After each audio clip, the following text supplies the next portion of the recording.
Good morning from Green Road Gardens on this beautiful sunny Mothering Sunday. My thoughts go out to all the grannies and mammies who can't be with their family today, but be kind to yourself and a big hug, and we'll have a good one next year. So today I'm going to talk about the humble carrot. And it's important to know a few things about the carrot. So this is not a carrot, this is a little marigold, and I don't have a carrot, but I just wanted to explain the difference between the roots. So this marigold has a very fibrous root. You see the way it's branching out into several different roots. A carrot, on the other hand, has one long, straight, thin root, and that root swells, and it is that swollen root that we eat. So it's important that we encourage that straight long root and give it room to grow and don't have anything to interrupt it, or you'll get a crooked carrot or a forked carrot. And two of the main things that encourage your carrot to fork, one is stones. So I am going through my pot here, and I'm taking out the stones out of the soil. So I'm just going through it, and I've done this as I filled the pot. I put some in the bottom of the pot, and I went through that, and then I put in layers, a little layer at a time, and I'm going through it and picking out any stones that are kind of that size or bigger, just so that they won't interrupt the flow of the hair root on the carrot.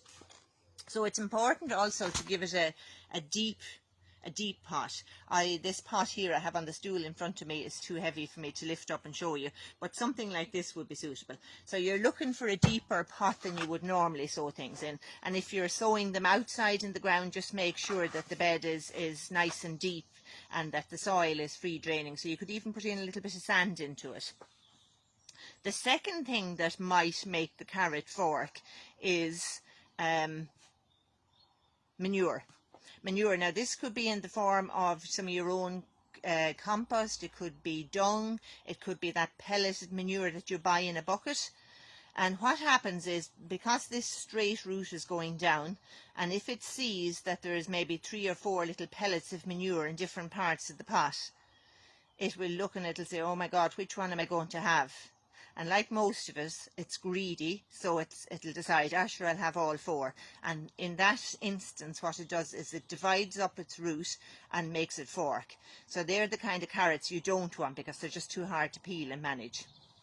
So from that point of view, just make sure that your soil is well dug and free of stones and manure. There'll be enough nutrients in the soil from the last year's crop, and if you do feel that it needs something, we'll give it a bit of liquid feed later on, and I'll deal with that later on.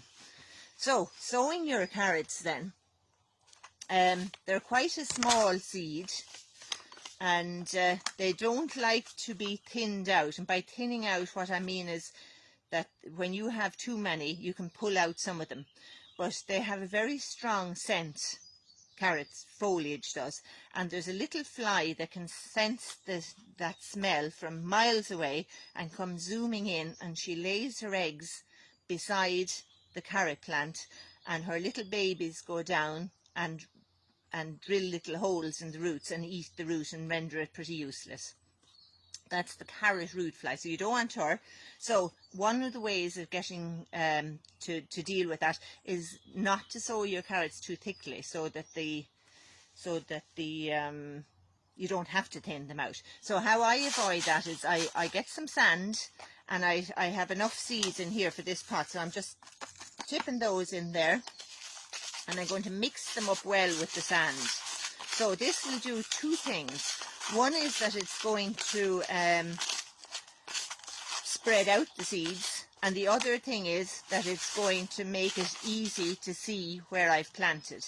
Now I've topped up the pot here, so I hope you can see. So again, I've evened out the top of the soil here, and I'm going to get some of this sand in see the way you can see very clearly where I've put the sand, so I can make sure that I have it everywhere, and because the sand is in with the seed, it'll spread them out evenly over the soil, and I can see clearly, and then hopefully I won't have to thin. So that's that done there now. and I'm just going to then get my riddle, which I can't see. Oh, I do see it over here. Sorry now for disappearing. And I'm going to get some soil and riddle it over the carrots. And again, you're thinking of the 1.5 to 2 times its own depth of cover. So like that. And I had previously watered the soil in the bottom of the pot. You can see there's a whole lot of stones in there. I had previously watered the pot so that the water is down below the seeds, because you remember I was talking about watering from the bottom, that it's always better to water from the bottom, because you're sure that the soil is all wet. Another reason is that if I have little seedlings on the top here and I pour in the water from the top, and I've deliberately dispersed those seeds so that they're nice and widely spaced on it, what often happens is with the water it sloshes them all into one corner of the pot. So by watering it from the bottom and making sure your soil is wet on the bottom, that will avoid that. Now, one last thing to say about carrots. I often see carrots in garden centres sold in these little trays. Now, it's one thing, I mean, I was suggesting to you yesterday to give yourselves heart and buy a few lettuce plants in a tray. Never buy carrots sown in a tray, because what happens, it goes back to that thing about the little roots. By the time the carrot is showing on the top of the soil here, the root of the carrot will be at least that long, so it'll be too long to be accommodated in this little cell here. And what happens is it hits the bottom of the cell and it starts to curl around in the pot.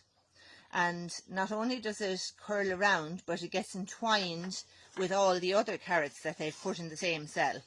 So carrot is one of the things that has to be sown in situ, and by that I mean you sow it where it is going to stay, because it doesn't transplant because of that long narrow root. So sow it where you want it to be, and do not buy it in these, because if you plant it out from these, it's in that little cycle of going round and round, and it'll never come out of that, and you'll just get a whole twisted ball of carrots, which is what you don't want. So from Green Road Gardens, go green, stay clean, and get gardening. And a big happy St. Mother's Day.